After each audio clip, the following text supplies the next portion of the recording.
Welcome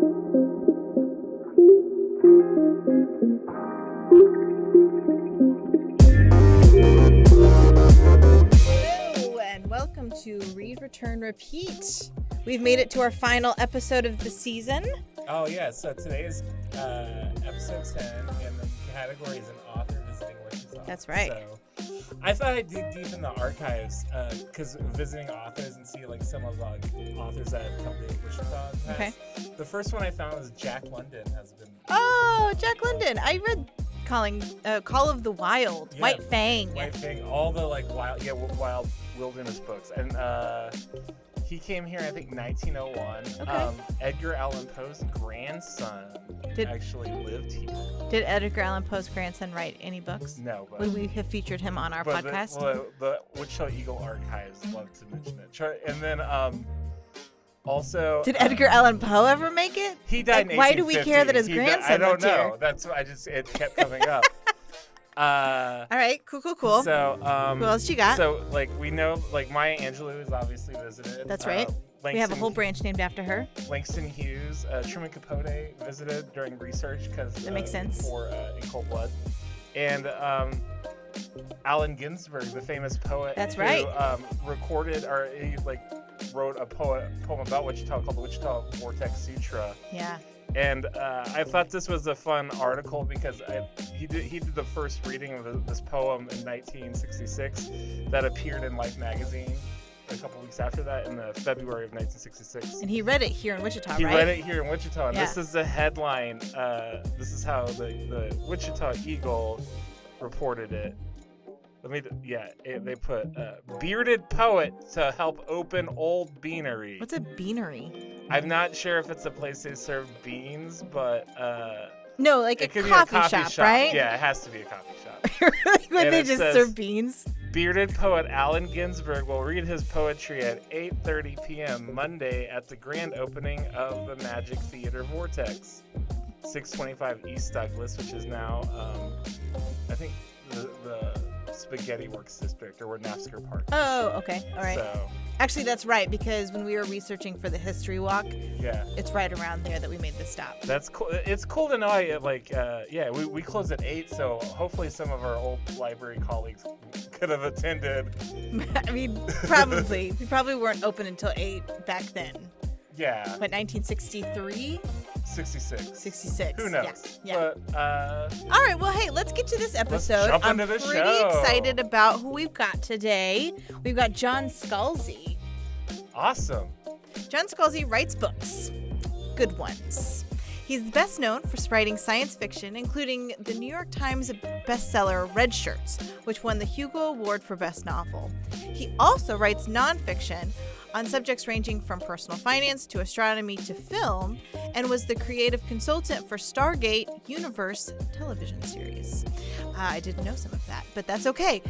He enjoys pie, as should all right-thinking people. It was important enough that he felt to include that in his bio. You can get to his blog by typing the word whatever, literally whatever, just type into whatever Google. into Google. Yeah, that's what he recommends. Oh, that's so cool. We're going to talk to him today about his newest novel, which brought him to Wichita earlier this year in 2023, Startervillain. So let's go ahead and say hi to John. All right, and we are here with John Scalzi. It's so awesome to meet you, Mr. Scalzi. Hello.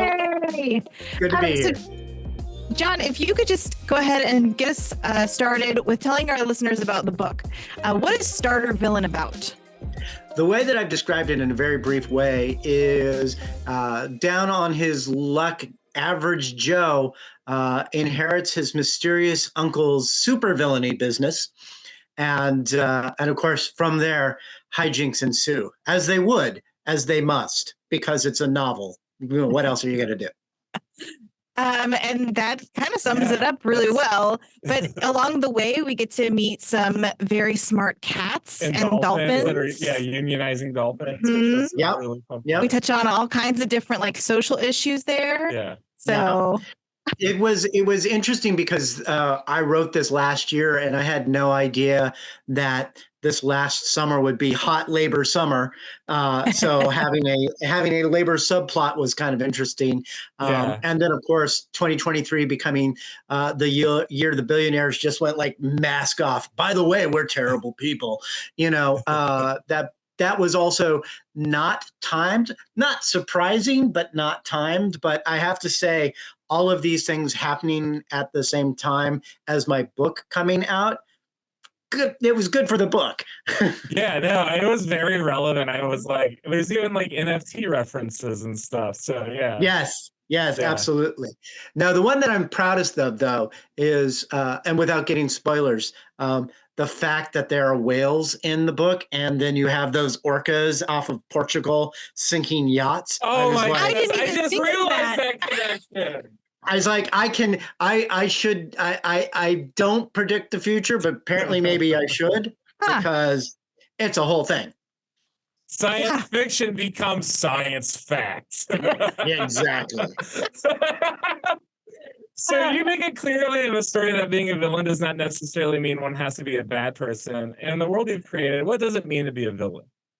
Well, I mean, in this particular case, they've sort of stacked the deck, right? By saying, "Oh no, this is what a villain really means," and even the main character is like, "Wait, that is literally not what the definition of villain has been for the last 400 years. You're just changing it to for your convenience," which is a thing that people do, right? They like, they'll take a word and they're like, but this is what it really means. And they try to jazz it up and they try to make it something that it's not. In the universe that I have created, villains are actually villains, but you have this group of people who is like, oh, but is being a villain really that bad? And the answer is yes. Yes, it is actually that bad. But our main character being introduced into this world and being given the tools of villainy, the question becomes, what will become of him? Is he going to go full actual villain, or is he going to use the tools of villainy to dismantle, as it were, decades and centuries of institutionalized systemic villainy? So that is kind of the real question of the book. So in my universe, villainy is what it is in this universe, but people would like to pretend it was otherwise.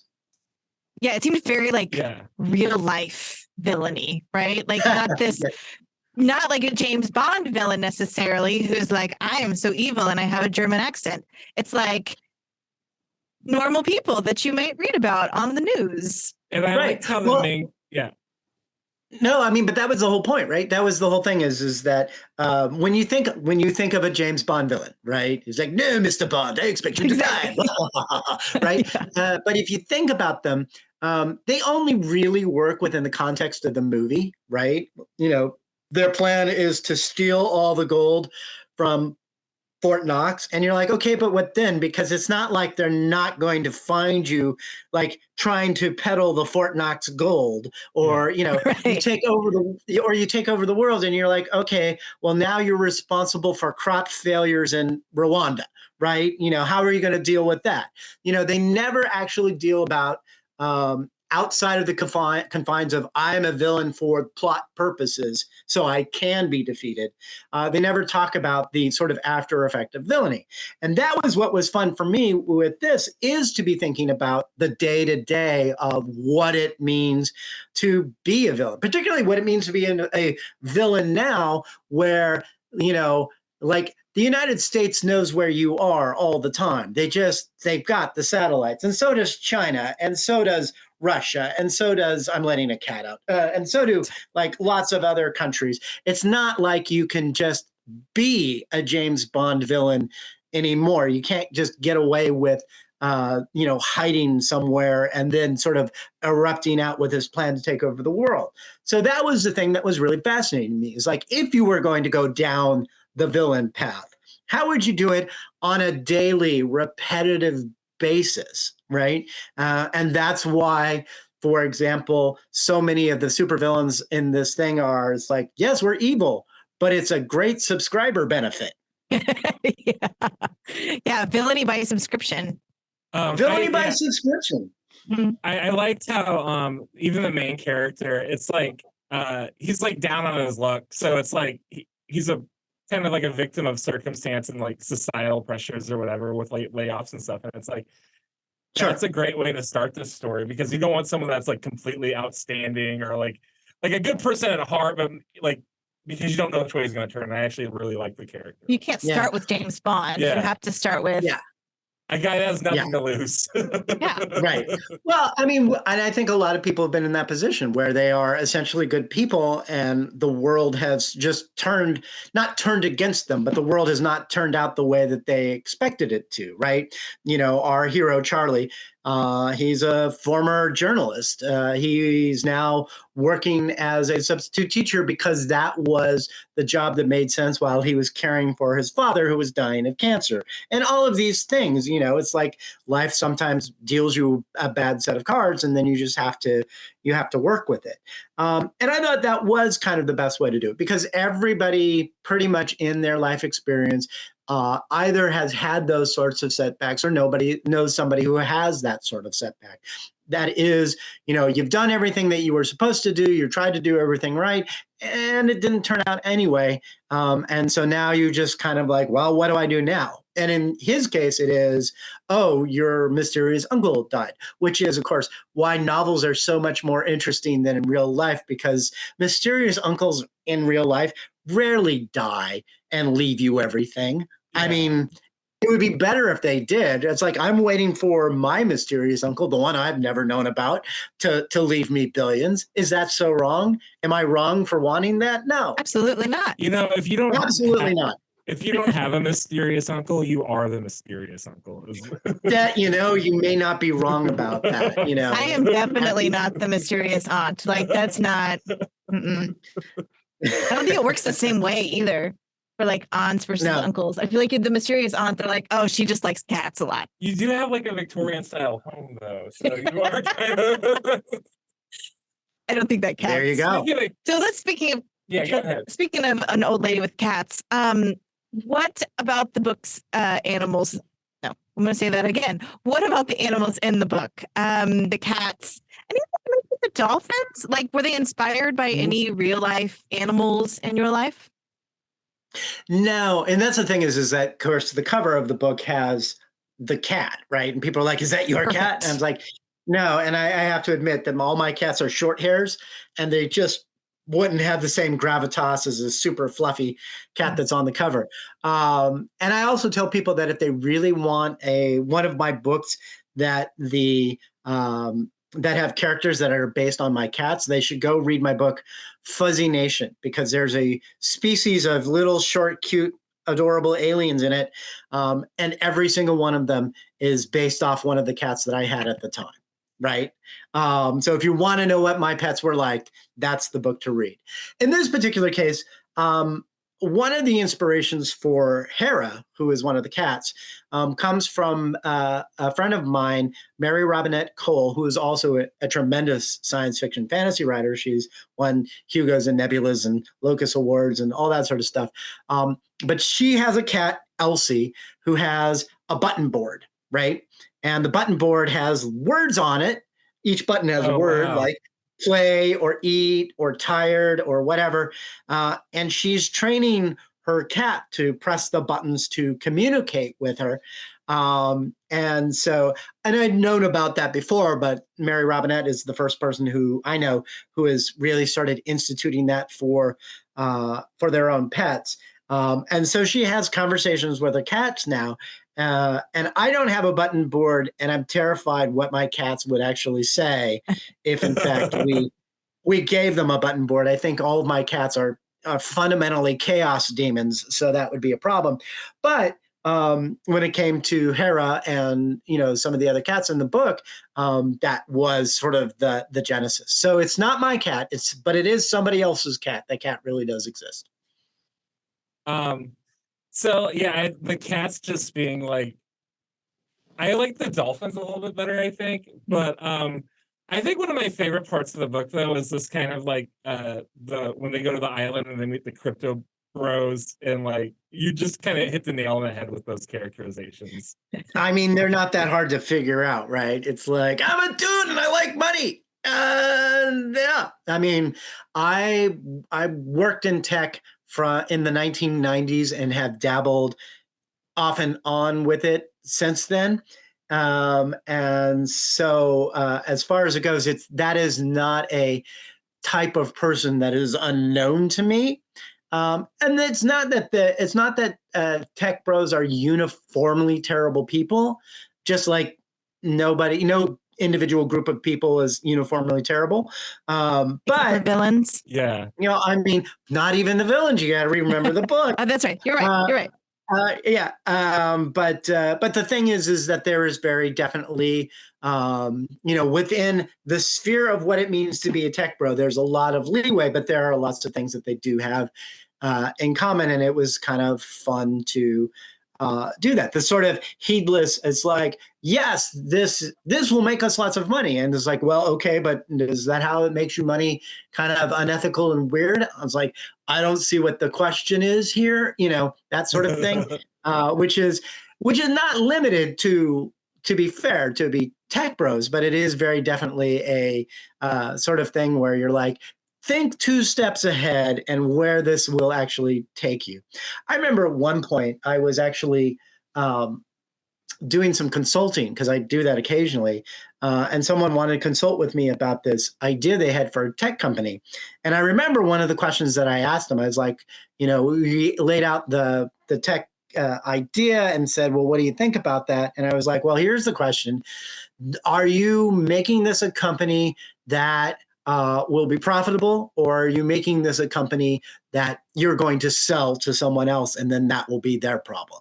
Because if you're doing one, then what you should do is very different than if you're doing the other. And he looked at me like I sprouted like a second head, but I was like, come on, guys, let's be honest that most of these things that you do are make as much money as humanly possible, get out, and then live on your island off the coast of Puerto Rico. I mean, I wouldn't mind that necessarily, but I feel like I would want to make some sort of like actual contribution to the world. Yeah. I think that was a thing, like, because the book's called Starterville, there is like a Shark Tank style scene, which I won't get into. Which is actually very funny, though. So when you read the book, I think my favorite pitch in the one of the characters' guys was about the college admission Hunger Games. Yeah. What are some of the worst? Like you've said, you've worked in the tech industry for over 20 years. What are some of the worst pitches you've heard? And which deserves a dunk in the lake. Yeah. No, I mean, I haven't personally been pitched to that often. Like I said, I am the person that when I have done stuff like this, I've been the person where they're like, what do you think? Is this a good idea? Not that I have, it's like, here's all this money that I'm going to give you or anything, but they wanted to use me as a sounding board. So when I got to them, they were mostly innocuous. They were somebody pitched me idea that was very Goodreads before Goodreads happened, and so I was, and I feel for that guy, because then Goodreads happened a month later, and he was just like, I have this great idea. And then here comes Otis Chandler, of the famous Chandler family that used to own the Los Angeles Times. And he comes up with Goodreads and then eventually sells it to Amazon and stuff like that. So most of the pitches that I have gotten were not horrible, but it's easy to, it's easy just to imagine where someone's looking at something where I make the joke, soil as a service, right? It's like, what if we gave you topsoil and you rented it, and instead of actually having to, just have it in the ground, and you'd be like, okay, but why would I do that? Why would I rent topsoil? Why didn't I just have topsoil, and occasionally top it off with fertilizer or something but no, this is a much better idea, and again, the idea that, all the things that we see tech bros doing or that we see technology companies doing, like subscriptions and stuff like that, in and of itself is not entirely new. I mean, in agriculture of all things, you have certain types of plants like corn that you are not legally allowed to save seeds for, right? Mhm, Because they are patented by a company. They're genetically modified in some way or another to be resistant to bugs and stuff like that. And so rather than you taking some of that and saving it for next year, they're like, no, you have to buy the entire your seed stock from us. So that idea of X as a subscription and it being kind of an evil way to do things is definitely something that's been around for a while, is kind of peaking now, and why it is ripe for cats as a service, or gum as a service, whatever it is that you want. We'll chew it as a for you. service. Yeah. Right, exactly. It's like, who has time these days to chew? Certainly not you. Do you have the No. jaw strength anymore? No. What if someone else could chew it for you? Right, exactly. Same sort of thing. You know what? This is not a bad idea. I'm going to actually write Yes, that down. I think I'm just waiting for the company that you remember like college meal plans, and you had the meal plan card, and like I'm just waiting for some startup to like make that a thing again, where you like pay in and just you can get meals with a card, because I know it's like that's just called budgeting. But I'm like, oh yeah, I was like, I feel like that's just like, can't you just do that? All kinds of like, companies have that. believe me, I would take full advantage of that. I was about to say, so what you're describing is basically a gift card to Taco Bell, right? Yes, exactly. Where you're like, I've got Packaging, $1,500 worth of 7-layer burritos here, and I'm going to eat my way through. I'm totally like, just put some of my faves on there, but Trader Joe's, Chipotle, just get them all partnered, put it on the card. This is not an ad for Trader Joe's, Chipotle, or Taco Bell. This is Right, exactly. just, I'm waiting for that because I know it's coming. Someone's going to pitch the college meal card as an app, and I can't wait. Yeah. Uber, like one of the like food delivery services, probably. Yeah. I'm just like, but why? But that gets back to your whole argument. Right. There's no why. It's like it's like I have software on my computer, which used to be you bought it once and you might pay to update it every once in a while. But now they're like, no, you pay us a monthly fee and you'll never have to update again. And I'm sitting there, on one hand, it is convenient, right? Like I use Photoshop, right? So I'm no longer waiting for the point release of Photoshop to get all the new stuff. They just put it in. On the other hand, I don't own Photoshop anymore. If I stop paying for my Adobe subscription, then I don't have it anymore. If I stop paying for Spotify, then all my playlists go away. The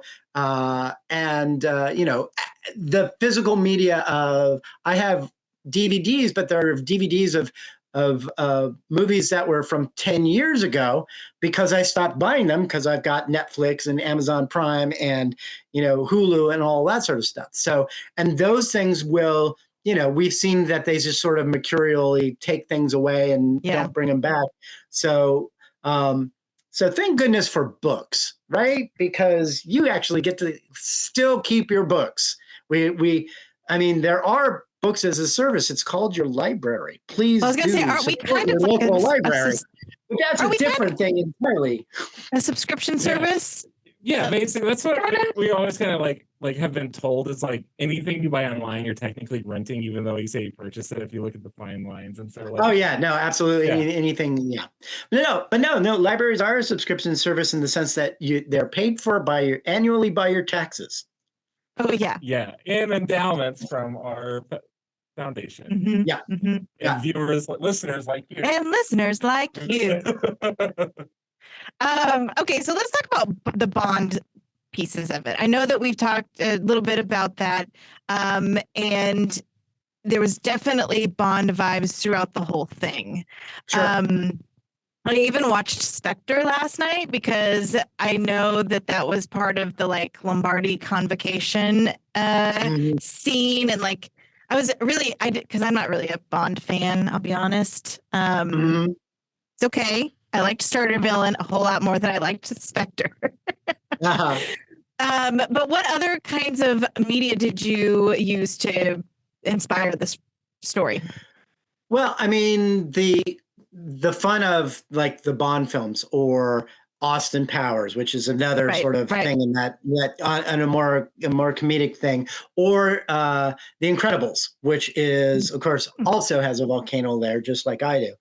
Um, the great thing about all of those is that when it came for me to write Starter Villain, I had in the culture all of these things that I could just basically use and I didn't have to explain, right?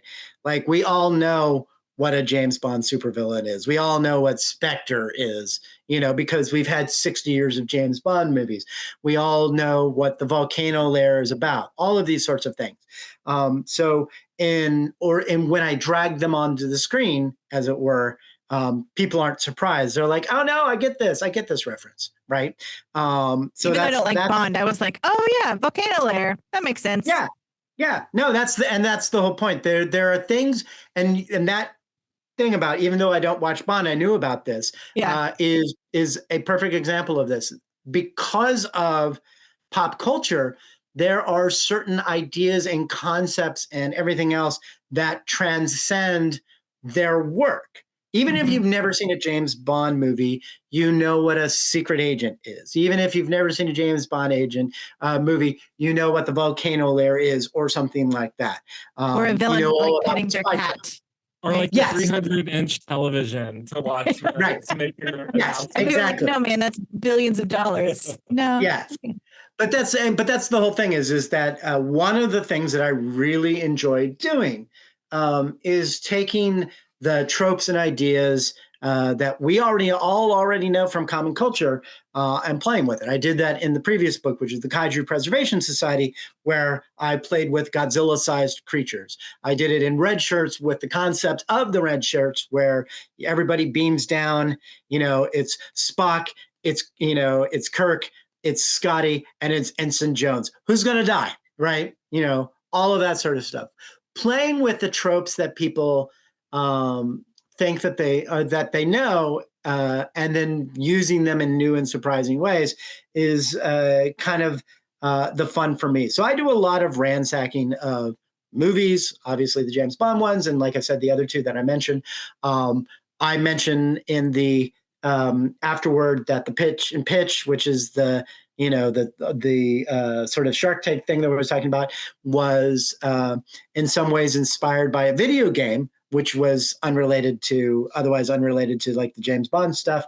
So I'm just basically a pop culture pack rat. I will just take all the stuff and it's like if I can jam it in there, that's great. And there are pluses and minuses. The plus is that, like I said, for world building, that's really easy to do. Now, there is a negative to it, which is that, quite frankly, people are like, oh, could you stop with the pop culture references? Oh my God, so not everybody loves that sort of world building. And you know what? That's perfectly fair. But, it's a big world. There's lots of other things that they can read. So I found it highly enjoyable. So I'm fine with it. Keep doing it. Speaking of world building, so you mentioned in your acknowledgments you caught COVID while writing the book. Do you think the pandemic kind of inspired some of that world building and how like the villainy appears today? I don't think directly. The book that was most affected by COVID actually was the Kaiju Preservation Society, which is the book that I wrote previous to this, which actually takes place between March of 2020 and March of 2021. So that was directly COVID times, right? I made a few glancing references to COVID in Starter Villain, but not too much. Again, I mean, it's not pretending that it didn't exist, right? But it was not an overriding theme. I will say that writing it, getting COVID was an interesting experience because I had managed to avoid it for like 2.5 years. And then I finally got it. And my editor, who had some understanding of it, he said, don't push yourself because, COVID messes with your head. And so he said, basically take a month off. And I was like, cool. You telling me I don't have to work for a month? video games, here I come. So there was that. And then a month after that, I was like, well, I think I can write again. And so I started writing. And then a month after that, the COVID cloud actually lifted. And I looked at the month worth of writing that I did. And I was like, oh, no, no one should ever see this. This is terrible. So it definitely had an impact on the writing, in the sense of basically a 2-month hole in the schedule. But that did give me time to think more about the book and revise some scenes and to make it become the story that it eventually came. I don't want to say that it was beneficial, because a lingering viral disease that we don't actually know that much about is not the way to write. Don't do it. But but it certainly had an effect in the ultimate shape of the book. Absolutely. Good tip, by the way, for all our writers out there. Don't write during COVID. Yes. I don't know. I just wondered if like you were sitting there, because I also had COVID and I didn't get out of bed for like 5 days. And so then you're just like watching what's happening in the world and you're like, villains surround us. Oh, no, you see what? Yeah, no, that, that thing is honestly just been the last few years, independent of the pandemic. It just seems like, our rich and money class has just finally been like, but what if we don't even pretend that we want to be beneficial to anybody else but ourselves anymore? Or the one that I get, because people are like, they read the book and it's like, you don't like Elon Musk. And I was like, well, I don't, but that's not, it's not about him particularly. He's just the one that's most famous for being completely off his rocker at the moment. But the one that gets me recently is that there was the billionaire who's like, yeah, I've been drawing blood from my 17-year-old son and sticking it into my veins in an attempt to stay young. Yeah. Right? I love that expression that you have on your face right now. And I'm just like, and he's like, and it's perfectly normal. And it's like, but no, it's not. You are literally sure called vampirism. Right. You're like literally nobody has done this. This is it's like, why don't we bleed the young so we can have their blood so we can live forever? Do you actually hear the words that are coming out of your mouth? And don't you understand how that makes you scary? Like, also, that's not exactly how that works, is it? Like, no, it's not. It's not. Yeah, exactly. It's like, going back to Elizabeth Bathory, who used to bathe in the blood of the young. She was like, look how young it's made me. And you're like, no, none of this is the way that works. But just the fact that they've just completely lost the plot and nobody is going to tell them otherwise. The guys who would have told the billionaire, no, don't actually drain your child for their blood, have gone away, right? Because they're like, you know what, peace out, we're gone, because who wants to be around a guy like that? So the only people left are like sycophants who are like, I'll get you the IV, I think it's somewhere else where you kind of predicted things was kind of like the war on Nepo babies. Nepotism babies. Oh, that's because all of the last year or so, like in all the villains in your book are basically Nepo babies. So well, I mean, and I don't think there's anything wrong with like following your parents into your line of work or anything like that. But there is the thing of the problem with nepotism is not that an actor's child becomes an actor or a musician's child becomes a musician. It is if that child expects the same place or to assume the accomplishments of the parent or grandparent or whomever that came before. So that everybody has to basically put in the work, regardless of who you are. And I think that is fine.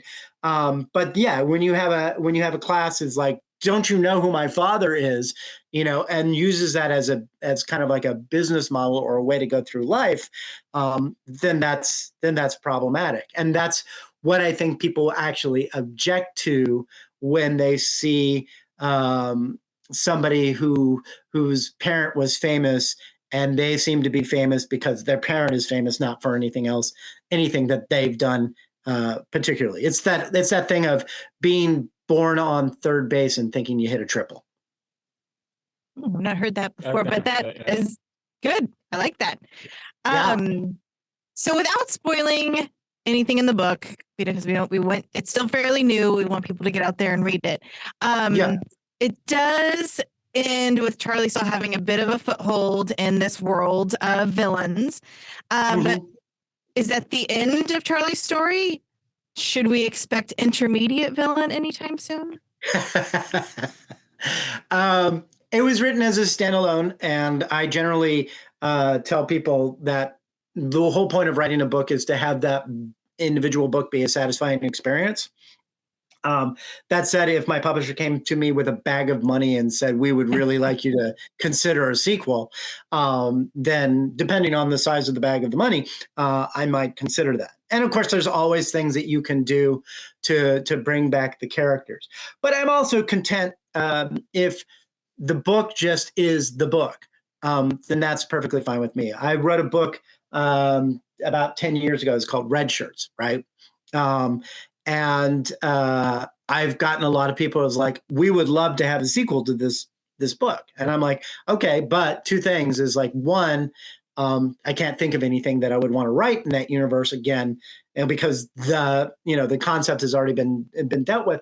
And the other thing is that I ended it where people got to have, and this is not a spoiler, it's just so you know, the people in it got to have their happy ending, so to speak. And if you've given people their happy ending, it's okay to let them continue to have their happy ending.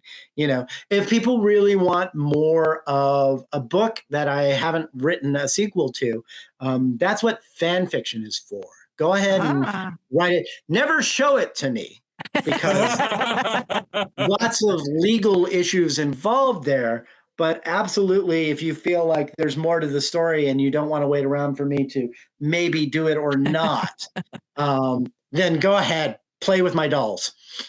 I think that's what's kind of cool with your writing, and you're because you kind of subvert tropes with your humor books, with and kind of like in the Kaiju Preservation Society looks at monster movie tropes, and Red Shirts looks at this thing that happens on Star Trek and stuff. It's like your voice is a sequel, and it's like, what's he gonna do next? And I think that's a really good testament to a great storyteller is I don't need to see I just want to see where he takes this next. Just kind of like Jordan Peele in horror films right now. It's that's what I like about by the way, I'm absolutely going to steal your voices of the sequel because that is a great encapsulation of it. And I think that's accurate. I mean, I think the thing is, one of the things that science fiction and fantasy writers are vaguely terrified about in an existential sort of sense is the idea of, do my readers like me or do they like my series, right? Like if they have a series that has been particularly successful and stuff, is that going to communicate to, if they write a standalone, that they're going to actually that the readers are going to follow, or do they just want more of this one particular universe? And as a person who has had at least one very successful series, the Old Man's War series, it's not something that has not crossed my mind. And one of the things that I feel very fortunate about is that the standalone books that I have done, people do seem to be okay with them, that they do seem to be like, okay, what's the next story you're going to tell? So I feel fortunate that people seem to enjoy the Scalzi experience and not just one particular iteration of that. The flip side of that is I know what my brief is, right? I write accessible science fiction that you can give to people who don't read science fiction and be like, here, try this. It's going to be funny. There's going to be some action. The story's going to wrap up, pretty quickly. It's not going to be a 500-page book, all of that sort of stuff. And I'm great with that because that's what I would do anyway. But I do understand that that's what people come to me for. So if I try something weird and experimental, it will probably be with a small press, and it'll probably be novella length rather than a novel, because the idea of people reading it and be like, oh, wait a minute, it. That's not the Scalzi I love. It's something I do have to think about, and like I said, it doesn't bother me because this is how I write. This is how I like to write. So the fact that people like that and that I get to do more of it, great. But yeah, no, that's part of the trick. I have a quick question. So you talked about like people liking the series and the author. So you actually wrote the Fuzzy series, right? Like, I've been a librarian for 10 years. I've met Fuzzy fans, and they're a very archaic form of nerd. And I just wondered how the reception, like, they're like, it's a deep pull, the Fuzzy series. Okay, so it's way beyond me. It's an established series from the 70s, I believe. Thank you. Yeah. So what happened was there was an author named H. Beam Piper. He wrote the Fuzzy series. There's Little Fuzzy, Fuzzies, and Other People, Fuzzy Sapiens, and he passed away in like 1964, and for reasons that are sort of tragic, but the first book in the series, Fuzzy Nation, or excuse me, Little Fuzzy, went into the public domain.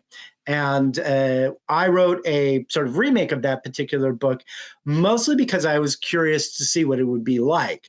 And when it got sold and we published it, one of the things that we did was we went to the Piper estate and was like, hey, here's this book I wrote. If you like it, please, give it an endorsement so people know that I'm not just tramping on the grave of H. Beam Piper.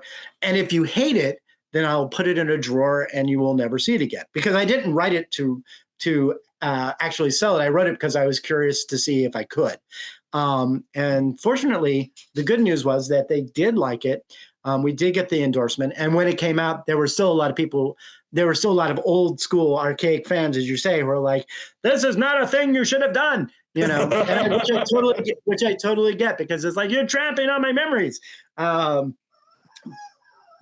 very much of it was very much of a thing. But 90% of the people were like, oh, this is cool. Like, you did a new spin on an old story. So that's the story of that one. And that's the one that, by the way, also has my cats. By the way, I don't know if you can hear this, but my dog right outside this door has found a squeaky toy. So if you hear something that sounds like it's a chicken being strangled, that's what it is. I was like, oh, he's got chickens too. That's nice. No. Farmer Scalzi. Yeah. That's hilarious. Well, let's take a quick break, and then we'll come back and we'll keep talking with John Scalzi, author of Startervillain.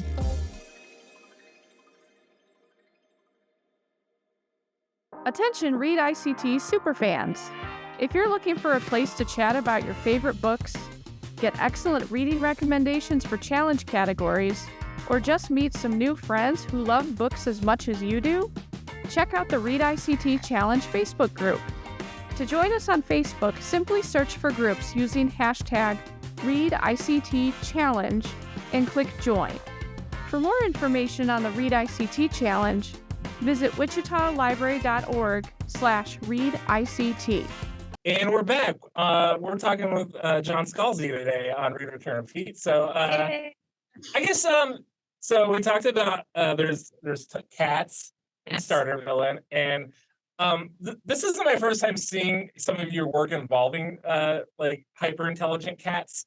So you've had stories adapted, and you've also written original scripts for Netflix Love, Death, and Robots. Yeah. Can you tell us about that experience, and like how much control did you have in the production? And was it kind of weird seeing your written creations appear on screen like in a surreal way? So what happened was I got my agent got an email from Blur Studios, which is the people who were doing Love, Death, and Robots for Netflix. And they had a copy of my short story collection, which was called Miniatures, short stories that were literally about 2,000 words long. And they wanted to adapt a couple of them for the first season of Love, Death, and Robots. And I was down with that because, when you write a short story, you don't necessarily expect that that's going to be optioned for anything. So I was like, sure, why not? And that was the thing that got me in communication with Tim Miller, who is the he's probably best known at this point for being the director of the original Deadpool, but is also the principal for Blur Studios and was putting together with David Fincher the whole Love, Death, and Robots series. And Blur Studios have been great to work with because, one, they're fans, right? Not just of me, but with all the authors that they got the short stories from. And they have a genuine respect for the authors and their participation in the process of bringing these things to the screen. So, they're definitely doing their thing, and they've got to do adaptations as opposed to just straight versions. But particularly with the first season, they just kept me in the loop of all the things that they were doing and why they were doing it. They were always asking my opinion about stuff.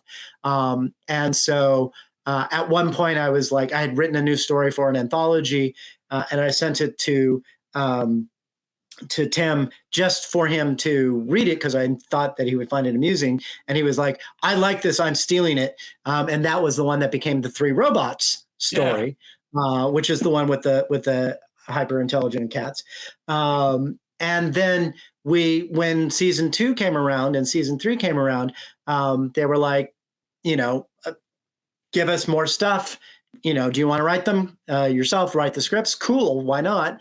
And so I've been very fortunate to be very actively involved with every season of Love, Death, and Robots so far. I almost feel like I'm kind of like their good luck charm because they have these stories that are dark and grim and blood and death, and then you have the story where the yogurt is hyper intelligent and taking over the world. Which I have to say, it's your episodes are palate cleansers. I just watched one where the guy's finds out his dream world is not what's real, and he's actually cocooned by a giant space spider. And I'm like, oh yeah. And then it's I watch one of yours. I'm like, woo, okay, I can go to bed now, not have horrific. Yeah, and I think that that's exactly why they have my pieces in there, right? That they are they show a little bit of range, and also they keep it from being all grim all the time. They have done other comedic stuff.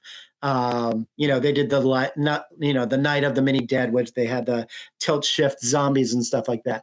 But yeah, no, they definitely have been coming to me being like, give us the funny stuff. And I'd be like, yes, sir. And here we are. But it's been great. I have a lot of stuff that's under development, under option, that I'm participating in to a greater or lesser extent. And just generally speaking, working on Love, Death, and Robots has just been a kind of an unalloyed positive. They just are, they're just a joy to work with. Awesome. That's great. I have not seen it yet, but I can't tell if it's something that I would enjoy. They're animated shorts, so but they're dark. Some of them are. It's like Black Mirror, like Black Mirror, the animated series. But the Wichita Library has a free public screening of the Academy Award shorts, so listeners are familiar with animated shorts, and right. Yeah, definitely. Without promoting the streaming service it's on, check if you can get a chance to watch some of the episodes of Love, Death, and Robots. If you already have the service that it's on, check it out. If you don't have the service it's on, the library might get it eventually. Is there a physical media release of it yet? Or I don't know. I mean, it's typically not the Netflix thing to have a physical media.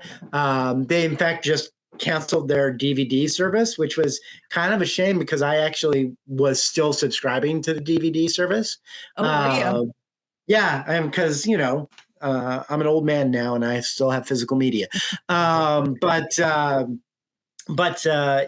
so no, it's kind of funny because they don't do a lot of outside of Stranger Things. They didn't do a whole lot of merchandising. So, for example, I have a couple of T-shirts that have Love, Death, and Robots on them. But the reason that I have them is because somebody illegally made them, and then I bought them. So I have paid a pirate for my own intellectual property, which I don't recommend. But on the other hand, I want to Love, Death, and Robots T-shirt. So, what am I going to do? I'm not going to sit there and scribble one myself. Well, good. That's great. So we've invited you on today's episode because you did get to come to Wichita earlier this year in 2023, because, you know, who knows when people will actually listen to this episode, but it's in 2023 that you came to promote Startervillain. So did you get to see anything beyond the bookstore and the airport? Do you have any highlights from your trip? Yeah, unfortunately not, which was really sort of disappointing. I mean, getting to Wichita was a journey in and of itself, because I actually had to cancel my appearance because of flight issues, right? I was supposed to go from San Francisco to Wichita, and it was the only flight where I had a connection.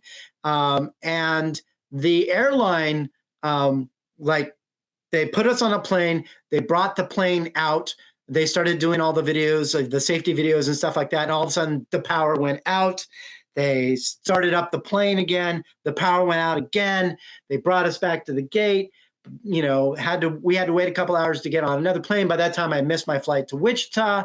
So I'm like, we have to cancel and reschedule. I'm going to go straight on to Denver, which was the next place my event was supposed to happen. Got on another plane. That plane had mechanical issues. Got back to the gate. They were going to put us on a third plane that was literally across the terminal. We get to that gate. The nose cone has wires sticking out of it. So, you know, by the time that I finally got to Dallas, I had gotten to SFO airport at like 7:00 in the morning. I finally got to my hotel room in Dallas at 1:00 in the morning. And it was just like, and so the next day I was like, screw it, I'm staying in bed and eating ice cream until I absolutely have to go to my event. So we missed Wichita, which was actually really disappointing for me, because Wichita is a place that I had never been before. And one of the actually exciting things for me as an author who tours a lot is there's usually, like, if I'm going to 10 places, 8 or 9 of them are places that I've been before, and like one of them isn't. And so the new place this time was Wichita. And I was really looking forward to coming to Utah for the first time, Wichita for the first time, and getting to look around and see the place. So we had to reschedule. I flew in the day before, but in the evening. And then I woke up and I was like, oh, I should go do something. But I wasn't downtown. I was in this little island of hotels that was absolutely near nothing at all. Oh, like no. there were like no restaurants. There was nothing there. I had to walk to the Costco.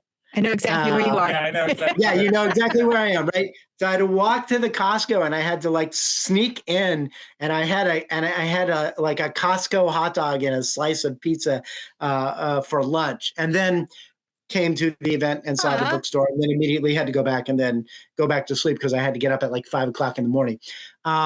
So I didn't get to see a lot of Wichita. What I saw was very nice. Everybody was lovely. The bookstore was fantastic.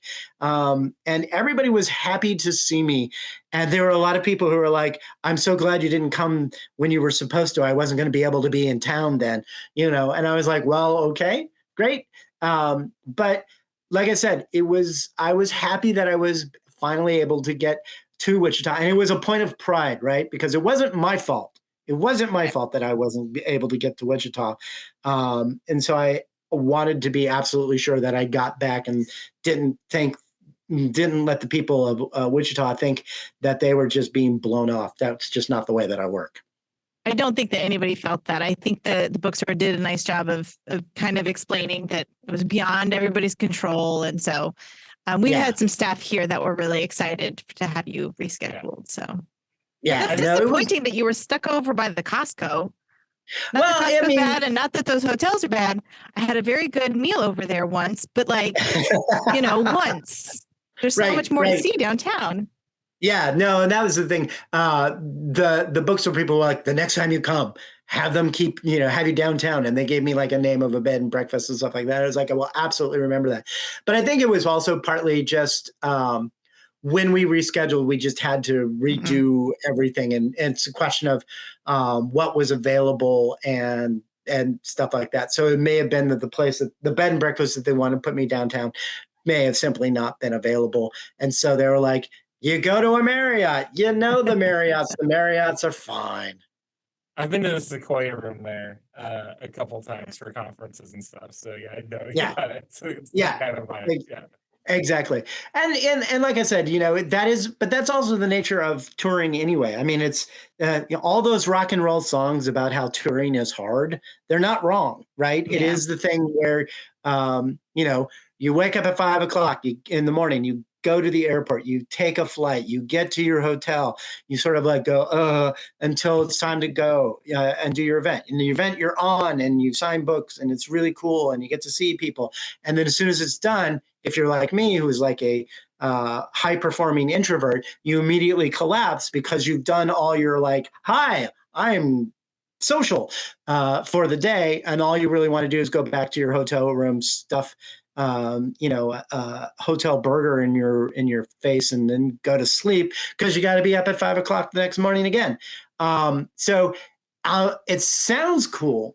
And it is cool in the sense that you get to meet people and you get to go to places and you get to have that experience. But the mechanics of touring, like I said, like every song by a rock band, they're not lying to you. It's a grind. So you mentioned like touring. I mean, let's be real. You're like a sci-fi rock star. You have a deal with Tour. Love, Death, and Robots is a spiritual successor to Heavy Metal Magazine. So I just have to ask you a question. How does it feel to contribute to the pantheon of science fiction as one of the It feels great. I mean, Robert Heinlein and I were just hanging out the other day, and Isaac Asimov, I gave him a wedgie. So, the thing about it is that it is genuinely surreal, right?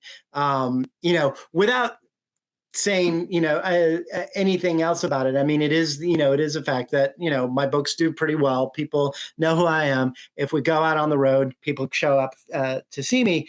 And, I have the Hugo, I have a New York Times bestseller, all of that sort of stuff just feels weird, right? Because when you're growing up and you see a book that says Hugo winner, you're like, oh, well, this must be good because it's won a Hugo. And then to actually be in that same, it's a very small room of people who have won the best novel Hugo. And also the number of them who are actually still alive is even smaller still. And you get to be one of them. I was president of the Science Fiction and Fantasy Writers of America for 3 years. And so basically, I knew literally every science fiction author who was a member. There's like 1,800 of them. And, you just think about you're in this club that when you were growing up, you were like, oh, one day it would be cool if I got to do this. Or, that I met Robert Silverberg, who is a grandmaster, or Joe, Haldeman, who wrote The Forever War. And not only do I know them, they're pals, right? Like the people I grew up reading, I get to be like, hey, Joe, hey, Bob, hey, Steve's for Steve Brooks, or, who writes a fantasy series that I love. So that's just kind of weird. And to think that there is a group of people who are now, because I'm 54 and I've been writing science fiction now for about 20 years. And there are people who are adults who come up to me and it's like, oh, you were an inspiration to me when I was in high school and I'm writing, now I'm writing books. And one thing you're like, one, I was an inspiration. Oh my God. Two, you're a grown adult and I was an inspiration to you. I'm going to dissolve into dust now. That sort of thing. So all of the things that encompass this, right? Or even just like Love, Death, and Robots, right? As you said, something that came out of my brain has now been seen by literally millions of people. There are people who have tattoos of at least one of the 3 robots, right? It's huge on TikTok. They love taking excerpts. I've been seeing the 3 robots show up a lot. Yeah, yeah, absolutely. And you just think about that, that people are like walking around, with, something that you came out of your brain is now on their skin until they die, right? And that's kind of a wild and wacky thing. So I've lived with me my whole life, right? I am not impressed with me. It's just I get to be me, and when I'm done, I will go get a snack, which will be dry cereal that I'm going to shove in my face and stuff like that. It's not like it's like, and now the romantic life of a writer, where there are people like, tell me more of your genius or anything else like that. I feel like very much of a normal person. But then every once in a while, my life gets surreal. Like one time I got a fan letter from Tom Hanks, right?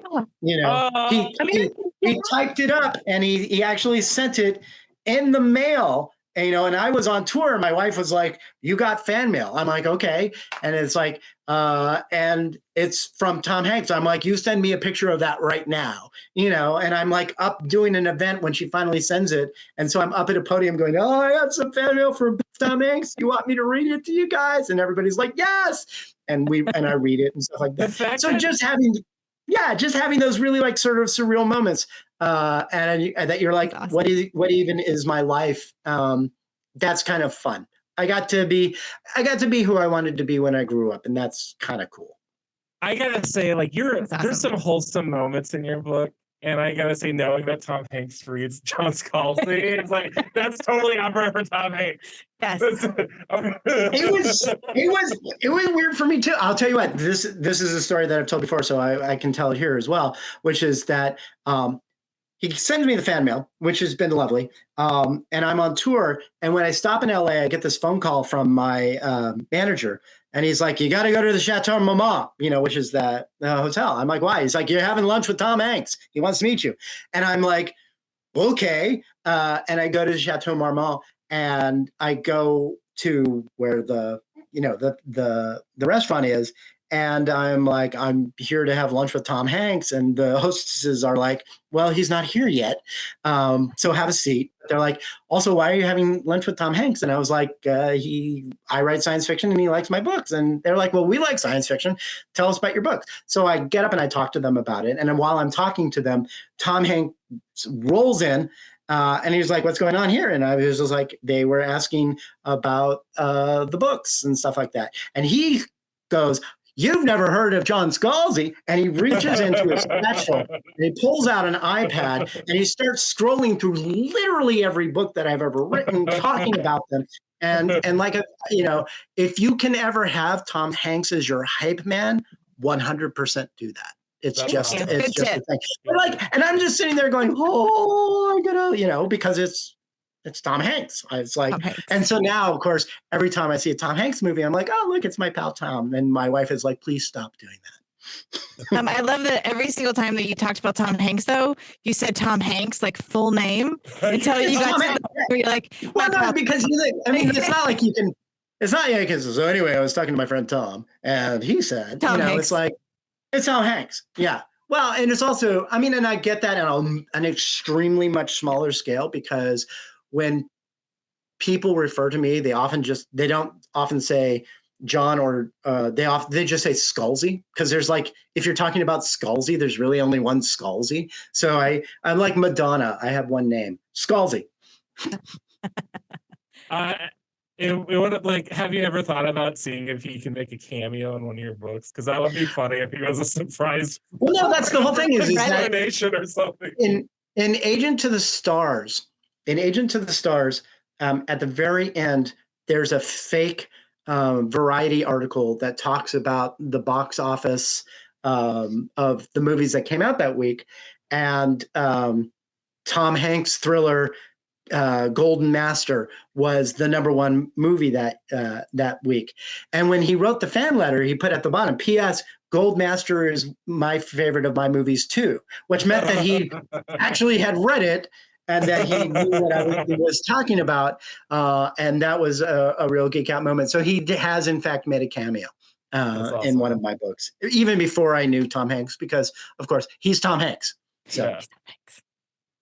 Well, I think that might be a really great place to like wrap things up. But before we do, John, what's next for you? Is there anything that you're working on now if we don't have a follow-up to Starter Villain? Well, I do have a novel that I'm writing up now that is going to be in February of 2025. I'm not putting out a novel next year because the available time slot they had for me was the first Tuesday in November of 2024, which is Election Day. And we decided to skip that day because there will be other things going on. So we moved it to February 2025. So that I'm writing that novel right now. And at the end of 2025, I will also have another novel coming out. 2025 is the 20th anniversary of my first published novel, Old Man's War, which came out in 2005. So we are going to put the 7th Old Man's War book is going to be at the end of 2025. Wow, that's awesome. Yeah. That's cool. Yeah. And so I suppose you can't tell us like what pop culture references we can expect in 2025. Oh, I wish I could, but I'm still in the process of writing. And so the answer is I could tell you, but I literally don't know. I have to write them up yet. Okay. So. Awesome. All like militarized senior citizens is probably what's going to happen. Yeah. Like, oh, man's work. Oh, right. Well, so where else can people find more of your work? Sorry, Daniel. So obviously, any library, just about, you will find me in, and bookstores. Online, my website is whatever.scalzi.com, or just type in scalzi.com and it will take you directly to it. I am online on also on Facebook. I have a public page there. I'm on Threads. I'm on Blue Sky, and I'm on Mastodon. So all of these social media things, also on Instagram, just look for John Scalzi. You will find me. I'm either under Scalzi, Scalzi, or J Scalzi, all one word. And then beyond that, if you have Netflix, watch Love, Death, and Robots because I'm there too. Awesome. That's great. Okay, I'm gonna just like call it out. I know we like prepped you before, but I feel like we should just acknowledge the fact that Daniel and I are super awkward when we try to wrap up these interviews. I mean, listen to any one of them and you're like, do they even like the guests? And yes, we like all of our guests. We just don't know how to close it out. We don't know how. Something new, and we're happy to have Mr. Scalzi help us with that. So let's go ahead. So we're gonna try a catchphrase. Yeah. So end it out. John, if you could go ahead and after we say our names, you could say, I'm John. And then after we say read and return, you say repeat. Got it. Okay. So let's try this out. All right. This is the show. I'm Daniel. I'm Sarah. And I'm John. Who's our guest today? And this has been Read, Return, and Repeat. Yay! All right. Thank you so much, John. You have a great Oh, you're very day. welcome. Okay. Take care.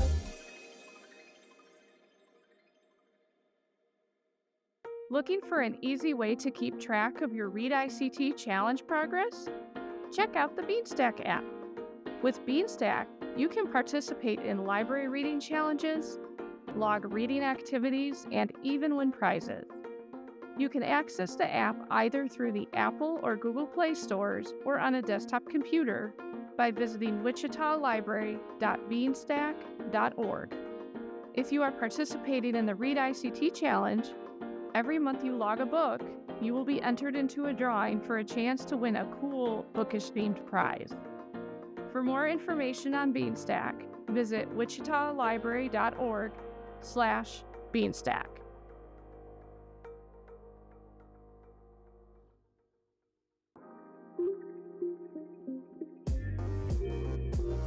Here are some reading recommendations for various Read ICT 2023 categories from our community of readers in the Read ICT Facebook group. If you're looking to connect with other like-minded readers online, be sure to join. In Facebook, search for the group #ReadICTChallenge and click Join. You can also find more reading recommendations for this and other categories by visiting wichitalibrary.org read ICT. Between Two Kingdoms, A Memoir of a Life Interrupted by Suleika Jawad. I loved Between Two Kingdoms. There is a documentary on Netflix called American Symphony that is about the author and her husband, and it was so interesting to see what has happened since the book. Minor Detail by Adania Shibli. I read Minor Detail by Adania Shibli for a book about death or grief. I could see it being used for the villain category too, as part of the book is from a villain's perspective. It's a short book, just over 100 pages, relevant to current events, and one that I won't forget anytime soon. And thanks for WPL for ordering this book as I requested. The Last Romantics by Tara Conklin. I read this one for a book about death or grief. I loved this book, and I don't say that about very many. The Unmaking of June Farrow by Adrienne Young. If anyone is still needing a book for Category 6, a book about time, or if you've finished a challenge and just want a good read, I highly recommend The Unmaking of June Farrow by Adrienne Young. It starts out a little slow in the first few chapters, but then it becomes such a beautiful story filled with twists I wasn't expecting. It is truly a magical book I will always treasure. Tom Lake by Ann Patchett. Tom Lake is Ann Patchett's latest work. Unfortunately, I was out of town when she was here. This is a wonderful book. As they are picking cherries in their family's commercial orchard, the protagonist is telling her three girls the story of her summer at Tom Lake when she was Peter Duke's girlfriend. Duke later became a famous actor. She weaves her story around the play Our Town. She played Emily in various productions until Emily became a part of her. Her oldest daughter is an Emily. After one successful Hollywood movie, she became the wife of an orchard farmer. The story of her summer is woven into conversations, questions, and memories with her three girls and her husband. I hope you get to meet Ann Patchett in her book. Lucky you. We Are All the Same in the Dark by Julia Heberlin. A friend recommended this book several months ago, and I finally checked it out. I could hardly stop listening. It's a riveting thriller that would fit categories 2, 4, maybe 6, and for sure 9. Dick and Henry, The Space Saga by Kenneth Buff. Kenneth Buff is a local author that attended Local Author Day this year. He has several novels and short story collections locally published, and they can be found at the Wichita Public Library. I'm actually a little jealous of his work ethic. He makes me realize that I've been dragging my feet on my own novel that I started writing and never finished. Dick and Henry, The Space Saga is a collection of short stories focusing on Captain Dick Shannon, a transport pilot for the megacorporation Miracle Grocers, and his harvest robot HN-R3, or Henry. While their job is ostensibly to transport produce between harvest sites and the corporate space stations, they seem to constantly get drawn into solving mysteries, as it's corporate policy that the closest employees must investigate situations. Loki, Where Mischief Lies, by Mackenzie Lee. This book is about the Marvel Comics version of Loki, set in the movie universe, although it never specifies, who is canonically gender fluid. While I picked the book up because I knew about the character previously, I was surprised by how much it actually delves into that part of him. A Spark of Light by Jodi Picoult. I listened to A Spark of Light, and I'm using it for a book told from the point of view of the villain. The story is told by 10 main people, and whichever side of the abortion debate you land on, at least 2 can be seen as villains, especially if you include minor characters. The story is told in a way where it's easy to empathize with all and see how they got where they are. It was a very interesting story, and I enjoyed starting at the climax and moving back to the start of the day by the hour. Mayfly by C.J. Lead. This one is not for the faint of heart. It's so good, disturbing, raw, and rage-filled. A quote. I have never understood and still do not understand the notion that a woman must first endure a victimhood of some sort, abandonment, abuse, oppression of the patriarchy, to be monstrous. Men have always been permitted in fiction and in life to simply be what they are, no matter how dark or terrifying that might be. But with a woman, we expect an answer, a reason. But why should she do it? Why? Why? The ride of her life.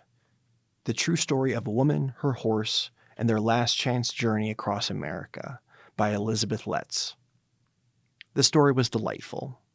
In 1954, Annie Wilkins of Maine loses her farm to back taxes. She's in poor health and has been given a year or two to live. With what little money she has left, she buys an old horse, packs her meager belongings, and along with her faithful dog, begins a journey to California on horseback. Along with Annie's story, the author gives tidbits of history along the way without getting too deep and sidetracked. Nick Blake and the Remarkables, The Manifestor Prophecy by Angie Thomas. A super fun YA book that's got it all. Fantasy, African-American history, a real-life dormant volcano under Jackson, Mississippi, and 12-year-olds battling magic. Fits categories 2, 3, 4, and 11. So I think we did a great job for season 3. We finished off with Mr. John Scalzi, and also we finally have an outro to end the show with. Took us 3 seasons to get a catchphrase. Yeah, I'm glad that we probably should have done it in season 1, but that's episode 1 of this season, but we got it. You know what? It's always a work in progress, so I'm fine. I think we had a great season. Yes. I hope everybody that listened with us enjoyed it. If you didn't, or if you did, throw us an email. Let us know. Yeah, awesome. Yeah, can't wait to come back for season 4, and to meet more people and also hear from our listeners about what they're reading. I read 14 books this year, and I think that's a personal record for me. So I'm also on a record here. Yeah. I don't know how many yet, but it's definitely a lot more than normal. So I'm glad to read because I'm a librarian and heck yeah. Yeah. And then do you repeat? And do you return? I do return. Yeah. I don't necessarily repeat. I'm kind of a one and done reader. I guess it's read, return, repeat. Oh well, whatever. Let's read the credits. A list of the books discussed in today's episode can be found in the accompanying show notes. To request any of the books heard about in today's episode, visit wichitalibrary.org or call us at 316-261-8500. We want to send a special thank you to John Scalzi for joining us for today's episode. We also want to thank those of you who are sharing your reading recommendations with us and listening along with us all season long. This has been a production of the Wichita Public Library, and a big thanks goes out to our production crew and podcast team. We couldn't do the show without you, so shout out to Jenny, Ian, Kyle, Greg, Sean, everybody over that helps make this show a possibility. Yeah, we have everyone that does suggestions. Thank you so much. Got a super great team. But to participate in the Read ICT Reading Challenge, if you have not already, you should have by now. But please visit wichitalibrary.org/readict. Stay connected with other Read ICT participants on the Read ICT Challenge Facebook page. Find out what's trending near you. Post book reviews. Look for local and virtual events. We'll have a lot more in 2024. And share book humor with like-minded folks. To join the group, search for Read ICT Challenge on Facebook and click join. And don't forget to log your books in the reading tracker app, Beanstack. Each month you log a book in the challenge. You're eligible to win prizes. If you need any assistance signing up or logging books, give us a call, reach us on chat, or stop by your nearest branch. And as always, you can follow this podcast through the Spotify app or stream episodes on whatever platform you use to listen to podcasts. If you like what you heard today, be sure to subscribe and share with all your friends. Bye! Bye!